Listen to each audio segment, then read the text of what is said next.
திடீர்னு ஞாபகம் வரும். அந்த திடீர்னு மூமெண்ட்டுக்காக ஃபஹத் ஃபாசில் அவரை கூப்பிட்டு ஒரு ட்ராவல் பண்ணுறாரு. எப்படியாவது இந்த பணத்தை நம்ம வாங்கிடணுமே அப்படின்னு சொல்லி, அதாவது எடுத்துடணுமே, அவர்கிட்ட இருந்து அபகரிச்சிடணுன்ற ஒரு மூடிலேயே வந்து இந்த படம் ட்ராவல் ஆகும். படத்தோட ஃபஸ்ட் ஆஃப் அப்படி தான்.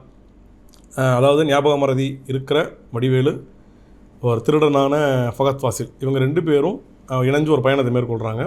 அதாவது இந்த பணத்தை திருடுறதுக்காக. இந்த பயணங்களில் என்ன ஆகுது? ஃபஹத் ஃபாசில் வந்து அந்த பணத்தை வந்து வடிவேல்கிட்ட இருந்து எடுத்தாரா, இல்லை அவரோட போட்ட பிளான் எல்லாம் வந்து சக்ஸஸ்ஃபுல்லாக முடிஞ்சுதா, இந்த பயணம் வந்து 2 பேருக்கும் ஒரு புதுவிதமான வேற ஒரு விஷயத்தை கொடுத்துதா அப்படின்றத கதையாக தான் இருக்கும் அப்படின்னு நினச்சி நம்ம தேட்டரில் உட்காந்து அந்த படத்தை பார்த்துட்டு இருந்தால் இன்டர்வலில் ஒரு பெரிய ட்விஸ்ட் ஒன்று ஓப்பன் ஆகுது.